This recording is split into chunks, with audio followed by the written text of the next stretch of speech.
¿qué nos proponemos con el estudio de hoy? Que podamos aprender las actitudes correctas cuando estamos bajo autoridad o cuando la ejercemos, y también las actitudes correctas cuando sufrimos y por qué sufrimos.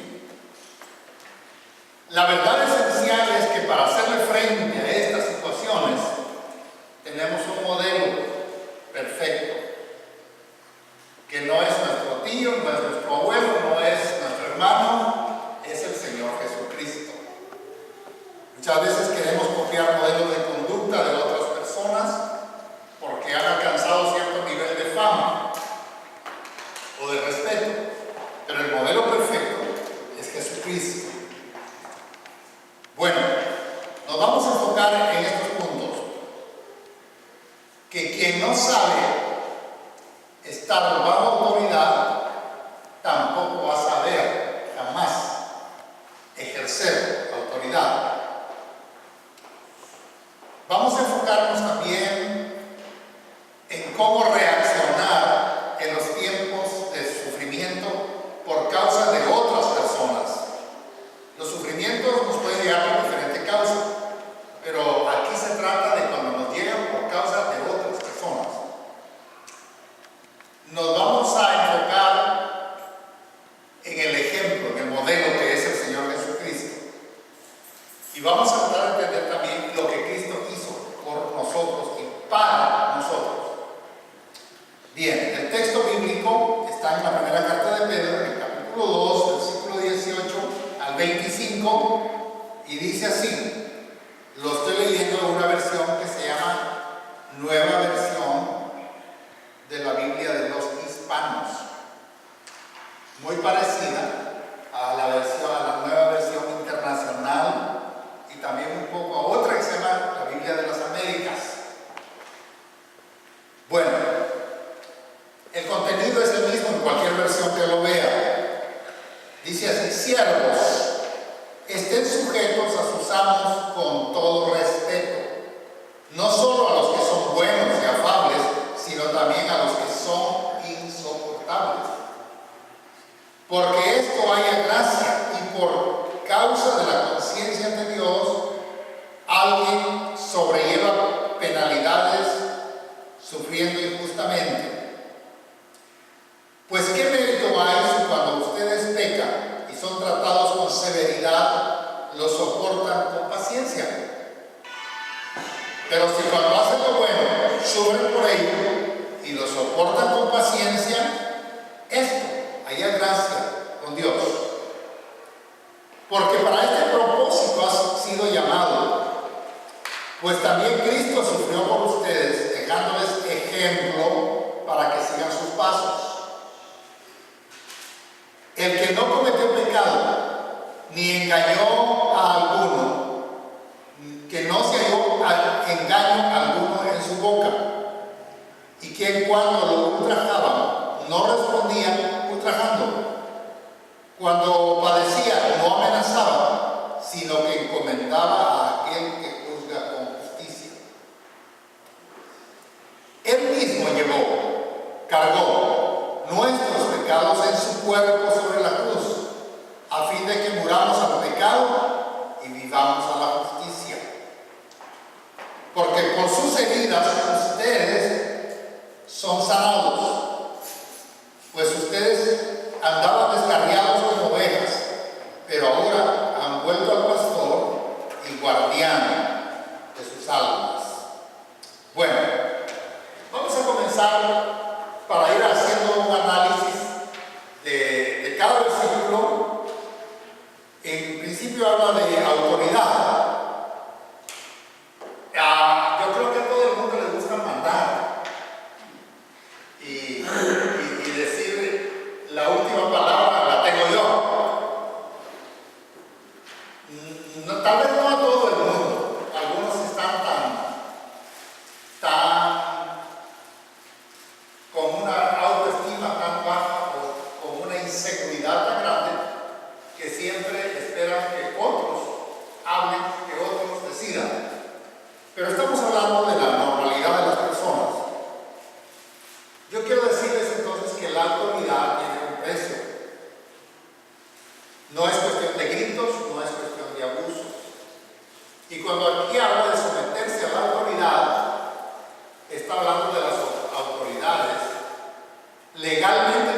constituidas en la tierra o autoridades constituidas por Dios.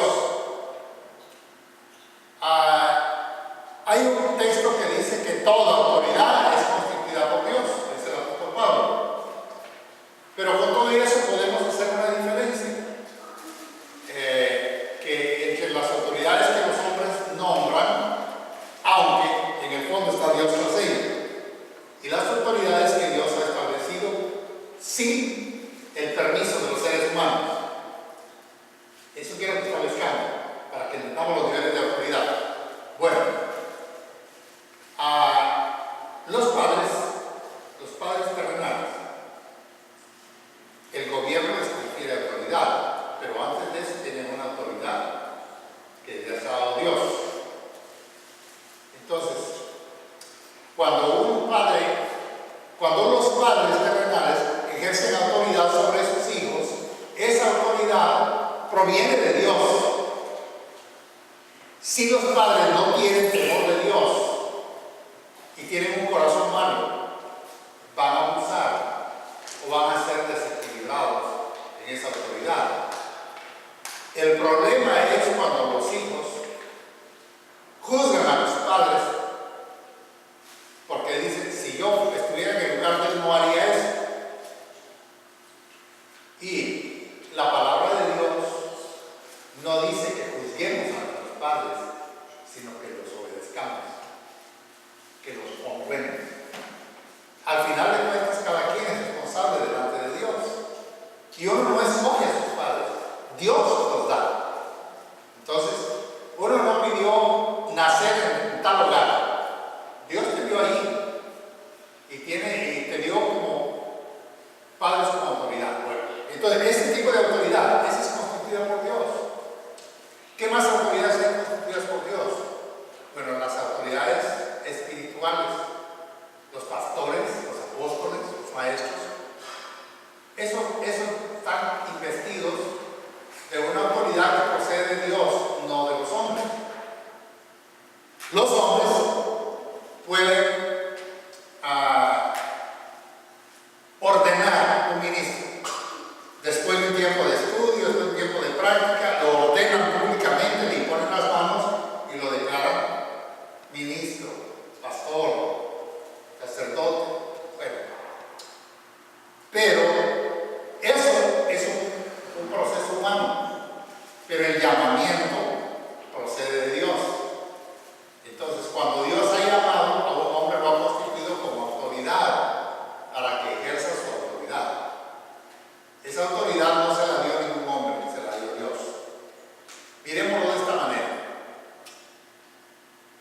Jesús dijo a sus discípulos, recibiréis poder cuando haya venido sobre vosotros el Espíritu Santo. Entonces, ¿quién les dio el poder? El Espíritu Santo. No un llamamiento humano. Jesús llamó a los 12 discípulos en Mateo 10:1 y dijo, yo les doy autoridad a ustedes para que vayan en mi nombre, echen fuera demonios, sanen enfermos, sanen dolencias. Entonces, esa autoridad no procede de los seres humanos. En la tierra están las autoridades civiles.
En las estructuras que tenemos, a veces hay niveles de autoridad y te ponen posiblemente encima de ti a alguien que no te agrada.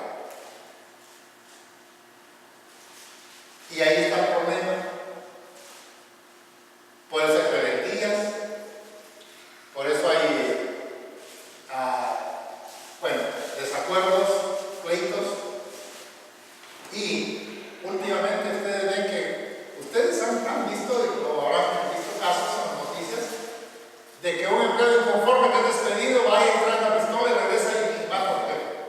Y juntamente con él otros cuantos. Hasta que el año pasado sucedió eso, de lo que supimos, como 3 o 4 veces en este país. Bueno, ¿por qué? Porque Dios está ausente en el corazón de la gente y la gente no entiende lo que es la autoridad. Por eso nosotros estamos en Cristo. Tenemos que saber quién es nuestra autoridad. Cristo Jesús es nuestra autoridad suprema. Él ha establecido autoridades en el campo espiritual sobre nosotros. Pero también están las autoridades civiles, las autoridades de gobierno, que tienen que ser respetadas. Están las autoridades laborales, donde trabajamos, que también tienen que ser respetadas. Entonces, la autoridad no es cuestión de gritos y de abusos. En los círculos militares, en todos los países de Latinoamérica, frecuentemente hay quejas de los abusos que se cometen con los reclutas, con los soldados. Los hacen con el estiércol, los hacen una serie de abusos indescriptibles, solo para enseñarlos a obedecer. Pero ¿qué pasa? Que esos hombres crecen o se forman con un resentimiento. Y después, ¿qué van a dar? Van a dar crueldad y van a dar ese mismo resentimiento. Porque hay abuso de autoridad. Bueno, pero el punto aquí es que si tenemos autoridades a nosotros muy tratables, qué bueno, dice, que qué bueno es obedecerlas y sobrellevarlas con paciencia. Pero si no son amables, si son rudos, también hay que sobrellevarlos con paciencia. Y la causa se le remite al Señor y Él se hace cargo.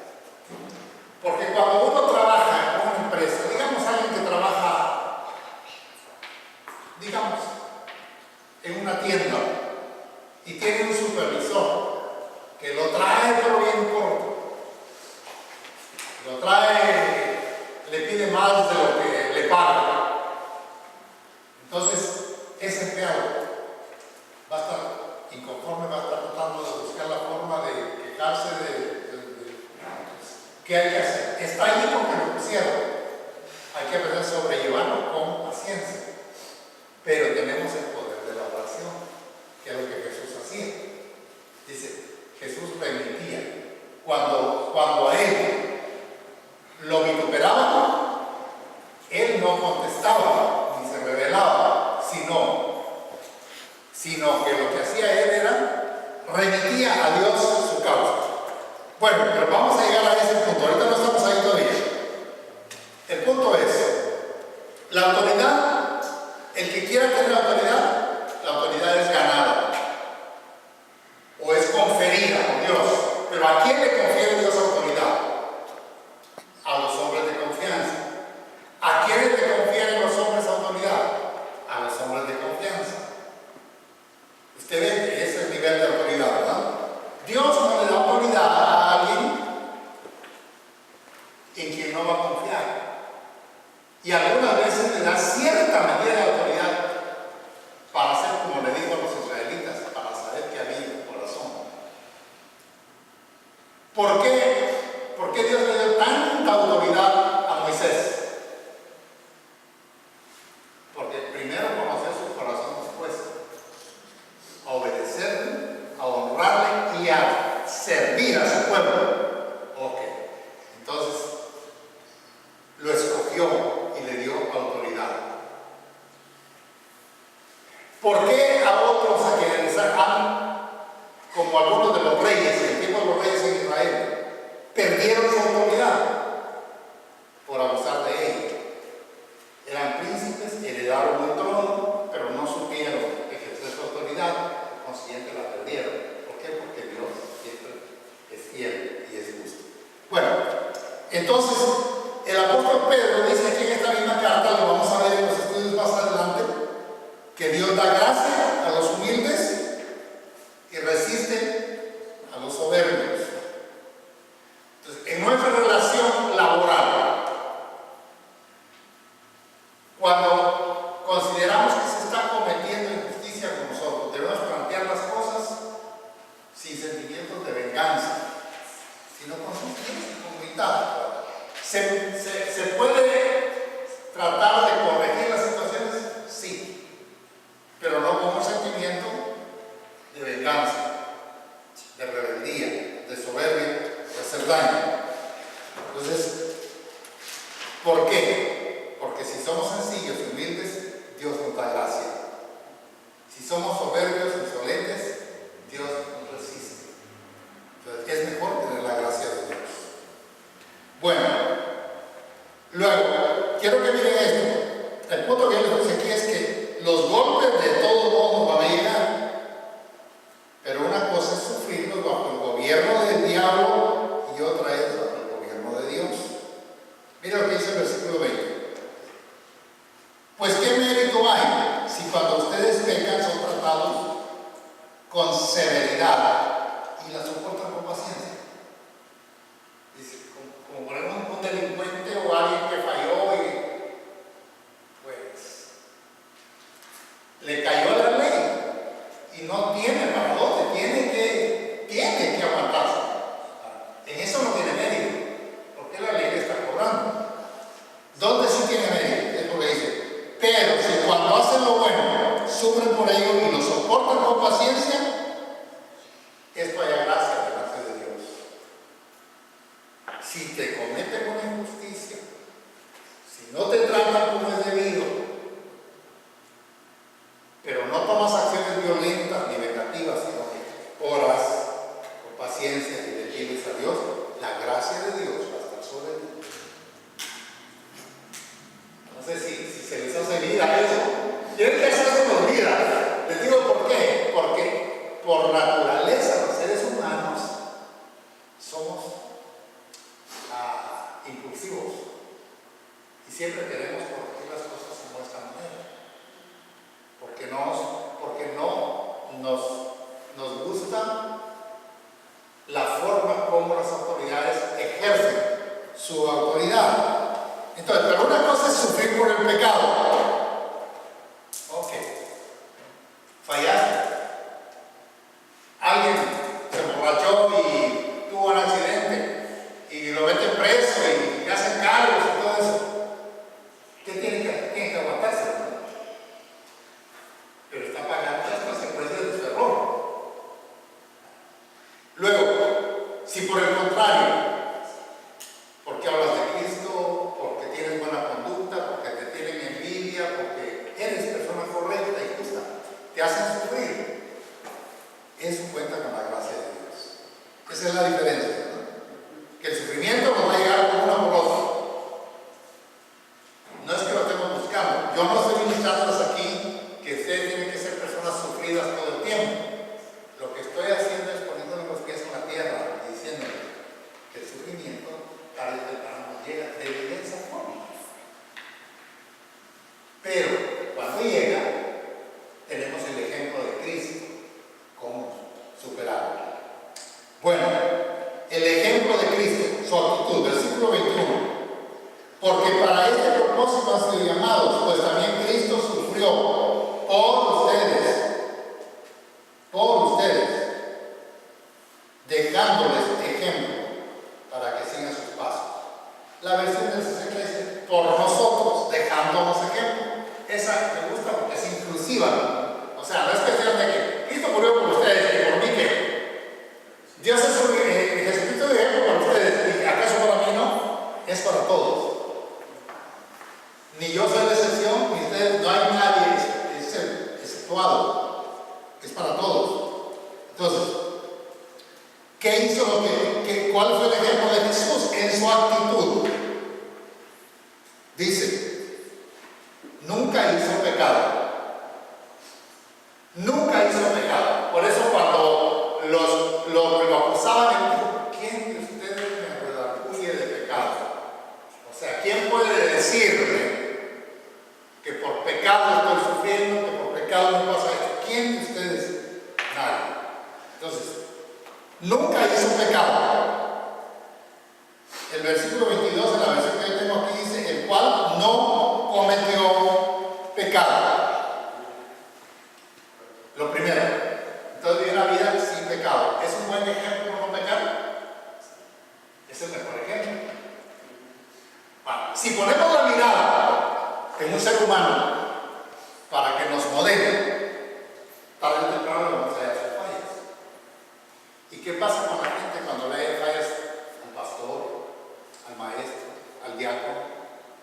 ¿Qué pasa? Murmuran, chismean, se decepcionan, se enojan, se pelean y pasa toda clase de cosas. Eso es lo que pasa. ¿Por qué? Porque los modelos humanos siempre vamos a ser imperfectos. Siempre vamos a ser imperfectos. Los perfectos ya están muertos. Y el único perfecto que está vivo es el Señor Jesucristo. Bueno, entonces, ¿vamos camino a una perfección? Sí, con el modelo que se llama Jesucristo. Pero por eso no debemos poner la mirada en modelos humanos. ¿Por qué? Porque nos van a causar tristeza, nos van a causar decepción, nos van a desmoralizar y nos van a amargar. El perfecto es Dios. Entonces, el Señor Jesucristo, con su actitud, nunca cometió pecado y nunca engañó a nadie, ni engaño alguno se halló en su boca. Eso lo dice también el profeta Isaías.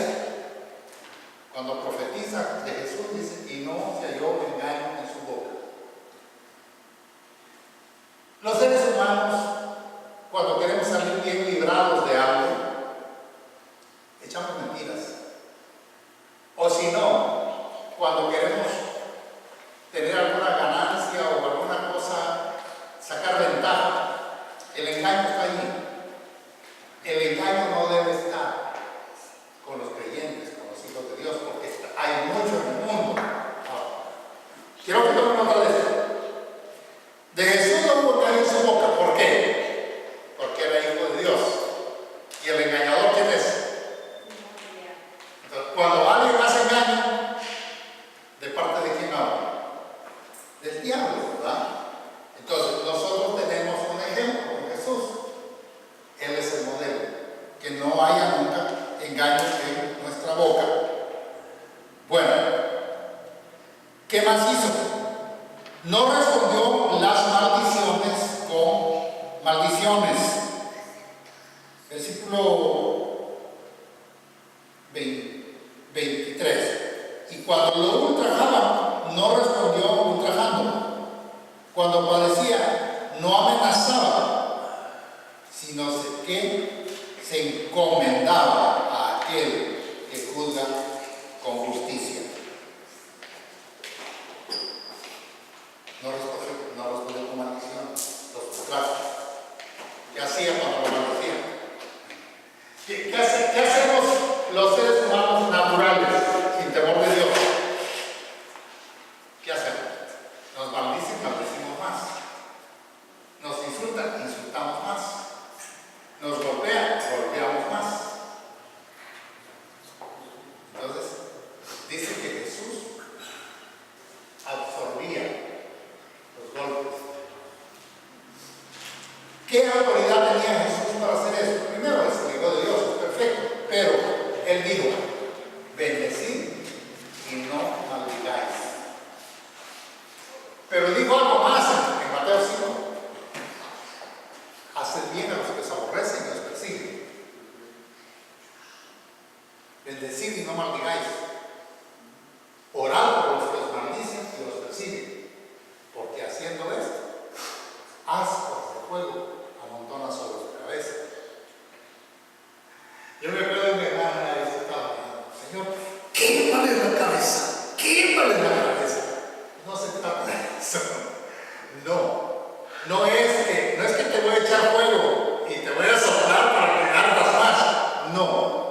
como resultado natural de nuestras oraciones, la conciencia de ellos va a sufrir, porque cuando miren tu conducta recta, cuando miren tus palabras sabias, cuando miren tu actitud humilde, eso les va a doler. Les va a doler. Ese es el amontonar fuego sobre la cabeza de los enemigos. Entonces, Jesús lo hizo: orar, bendecir y no maldigáis. Y entonces, pero Él lo enseñó, pero cuando le tocó su turno, Él lo vivió. Y cuando lo maldijeron, ¿qué dijo Jesús cuando lo escupían y lo bofeteaban?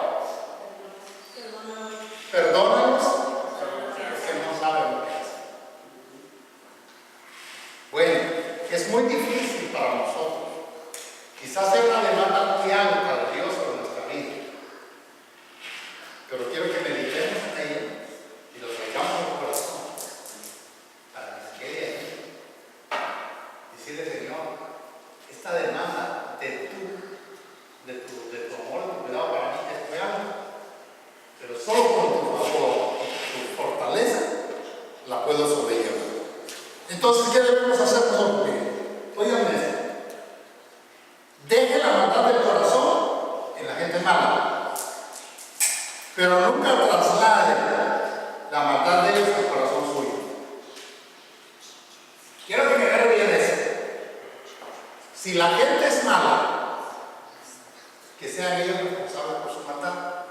Que la maldad de ellos no se multiplique en tu corazón. Porque cuando alguien procede mal y es mala persona, entonces despierta odios en la gente, despierta rencores en la gente y despierta sentimientos de venganza. Entonces ya son los malos. Ponle cerco a la maldad. Si una persona es mala, que la maldad de esa persona se quede con ella. Ora por ella.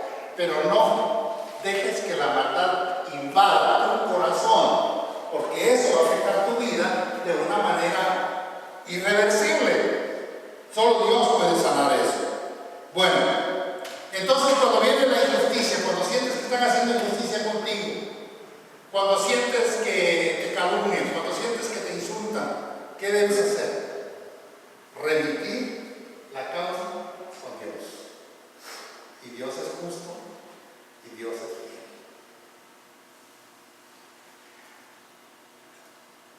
Hay cosas que lo animan mucho a uno. Ustedes que son de confianza saben muchas cosas acerca de las experiencias que he vivido yo. Hay gente que ha hecho cosas muy malas de mí, que me ha deseado mucho mal. Bueno, hace 2 días me parece en Facebook una mujer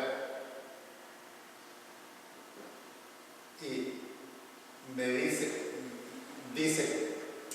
qué alegre estoy de haber encontrado a mi pastor después de muchos años. Dice: y todavía recuerdo con mucho amor todos los cuidados que tuvieron conmigo hace muchos años cuando estaba yo en la peor crisis. Y dije: ¿quién puede ser esta mujer? ¿Quién me acordaba? Y entonces dice: Tania. Y haciendo memoria, hace unos 14 años, donde estábamos en Bursa, atrás, vivían unas mujeres que empezaron a ir a la iglesia. Eran 2 parejas. No parejas de mujeres, hombre y mujer, cada uno. Empezaron a, y lo explico porque ahora y una de ellas empezó a ser maltratada por el marido. Y luego el marido la dejó y la golpeó. Entonces ella buscó ayuda. No, estaba yendo a la iglesia. Nosotros, en la medida que pudimos, la ayudamos. Pero cuando llegó el momento de que ella presentó una queja legal, entonces vino un abogado a mi oficina ahí a hablar conmigo. Y me dijo: yo tengo el caso de ella. Y de lo que usted me diga depende de que la inmigremos y le demos un estatus. Pues es una mujer, es víctima, es miembro de la iglesia, a quien la apoyamos. Pasó.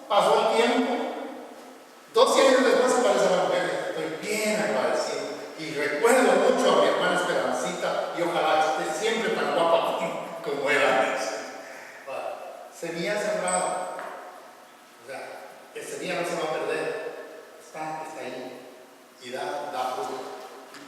Y me dijo que iba a venir este domingo a la iglesia, porque vive muy lejos, pero va a venir a la iglesia. Si viene, bueno, pues, ustedes la van a conocer. Se llama Tania y tiene sus niños. Yo creo que sus niños del matrimonio que hizo después del marido que la golpeaba. Bueno, lo que quiero decirles es que hay que remitirle toda injusticia a Dios. Y Él es juez justo y fiel. Y a su tiempo Él responde y nos da una respuesta.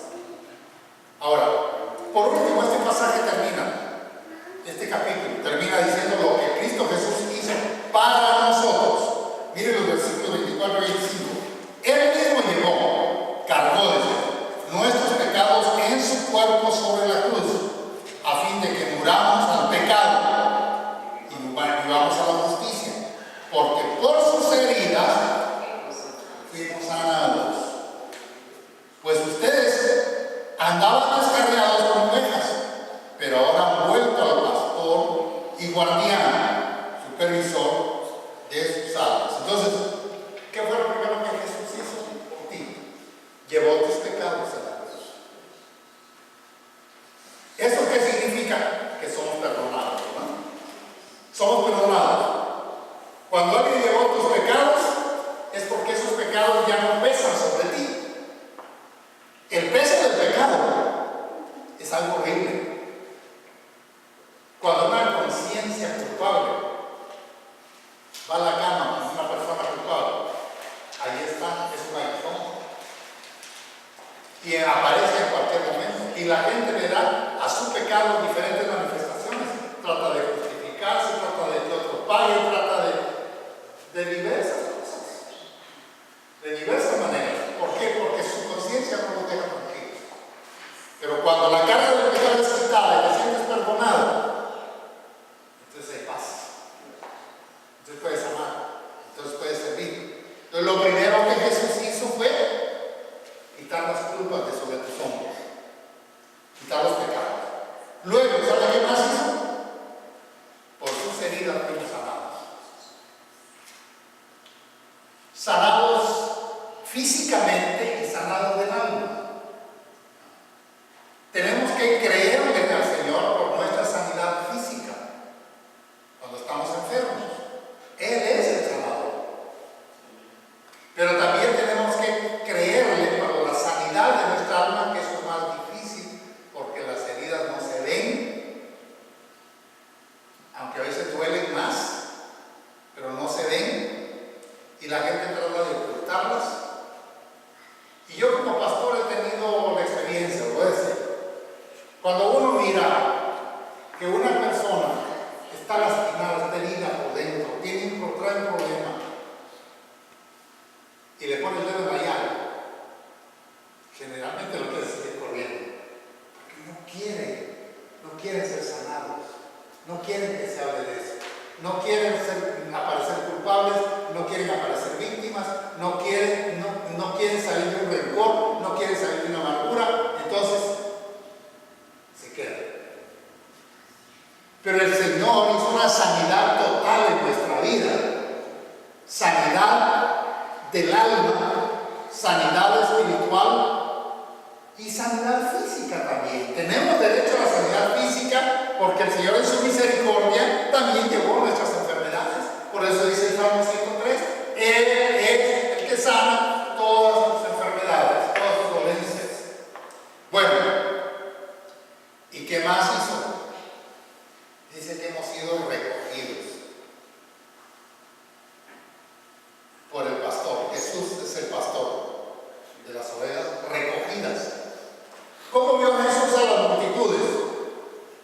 Como ovejas y pastor. ¿Qué hizo? Las recogió. Usted dirá, esas son multitudes, ¿y yo qué? Bueno, eres parte de una multitud en el mundo.